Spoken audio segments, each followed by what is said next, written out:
pas c'est qui à peu près parce qu'il fait la fin du monde est à 7 heures. Bonjour, bienvenue au cimetière des Bonjour Claude. C'est un honneur pour moi. Oui, ben moi, j'aime beaucoup ce que tu fais aussi.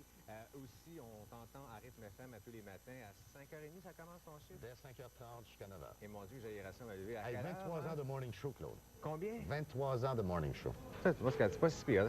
Tu tiens encore. Puis c'est pas tout. T'as Lingo aussi à Radio-Canada Ouais, qui est à tous les jours. Puis tu trouves le temps d'écouter de la musique. T'es-tu un maniaque de musique depuis très longtemps? Tu commences oui, très oui. jeune? Ben, dans les années 60, on s'en parlait un petit peu. Et puis, mon frère Pierre est encore peut-être plus maniaque que moi, parce que celui qui a travaillé avec toi, évidemment, C'est quoi dans le temps? C'est quoi, il y a 20 ans à peu près, oui. Oui, dans le temps que ça s'appelait, je crois même encore C'est comme VLFM. Non, ça c'est quoi? C'était vraiment le début, c'était vraiment, oui. Non, j'ai adoré la musique et j'ai été très marqué par les grosses transformations de la musique rock, britannique en particulier, des années 60. Britannique, c'est ça. On en a un bon exemple ici, c'est The Who Live at Leeds, qui est t'es pas le premier qui nous apporte Live at Leeds. Oui, je suis content de savoir ça.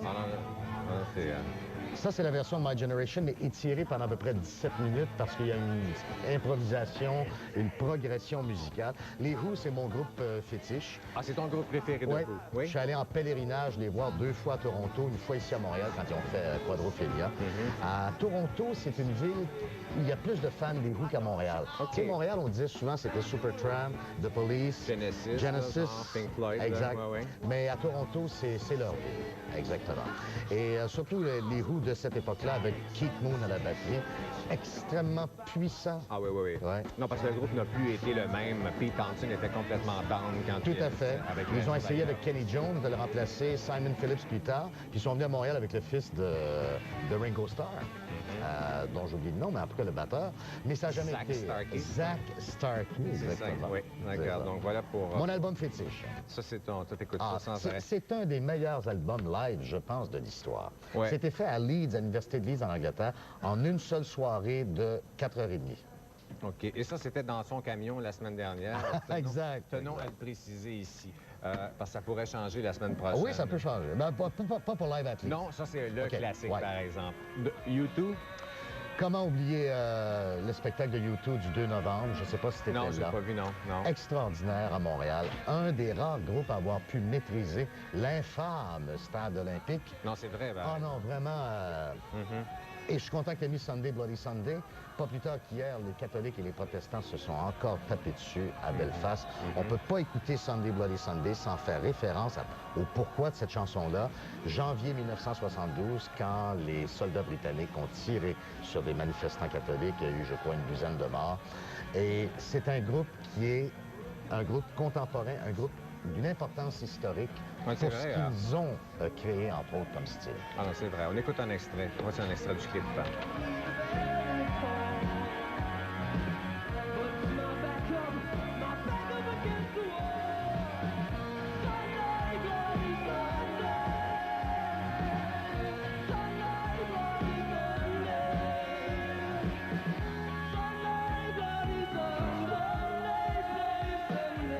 Là, tu es à peu près le 43e à nous parler de Serge Gainsbourg, mais ça montre juste encore une fois... Ah ben peut-être, là, je ne calcule pas, mais je veux dire, un invité sur 3, je pense, au cimetière, depuis 6 ans, nous parle de Serge Gainsbourg tout le temps. Ben, je suis content de savoir ça. Ouais. Et pourquoi l'aimes-tu?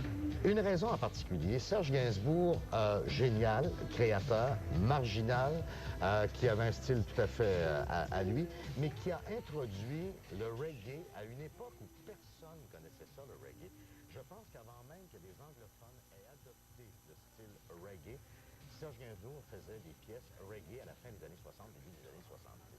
Un génial précurseur que tu tournais d'ailleurs. Je me souviens que tu jouais dans le temps Lola Rastaquouère. C'est ça, oui, non, j'en ai joué du Gainsbourg. Beaucoup, puis j'en joue encore maintenant à mon émission alternative, mais parce que soit les Américains ou les Japonais ou la planète redécouvre Serge Gainsbourg et fait des versions de ses chansons. Donc c'est vraiment quelqu'un de spécial, un très grand parolier. Parlant de... pour moi, c'est un peu un génie, Jean Leloup, je vous. Je sais pas si c'est d'accord. C'est plus tes fils. Mon fils qui est guitariste et qui espère un jour pouvoir peut-être en faire une carrière. On verra. Lui, évidemment, Jean Leloup, on a nos billets de réservés, bien sûr, pour son spectacle au Spectrum. Et puis ça, sa personnalité aussi et son intelligence musicale. Il n'a pas eu peur d'aller dans des sentiers, hors des sentiers battus. Tu sais, le conformisme de la musique m'inquiète énormément. énormément en ce moment, Claude. C'est très sonétisé, la musique, en ce moment. Chanteuse à voix, le package est là et tout ça. Jean est un gars qui me donne l'impression d'aller là où lui veut aller. Ah oui, non, il fait à sa tête, un peu c'est tout. Puis on suit, justement. C'est dommage qu'il n'y en ait pas plus. Comme moi, je le compare un peu à ce que Charlebois était dans les années 60. Tout à fait, tu as parfaitement raison. Alors, Jean Leloup, puis moi, j'adore sa personnalité. Il y en a qui le trouvent un peu perdant, etc. Non, mais non, c'est non, au bout, tu sais, je veux Il dire. faut le connaître un petit peu, ouais. C'est ça, c'est un artiste. Hein. Et Alanis aussi, c'est ça. Alanis. Qu'est-ce que t'aimes d'Alanis, Sam?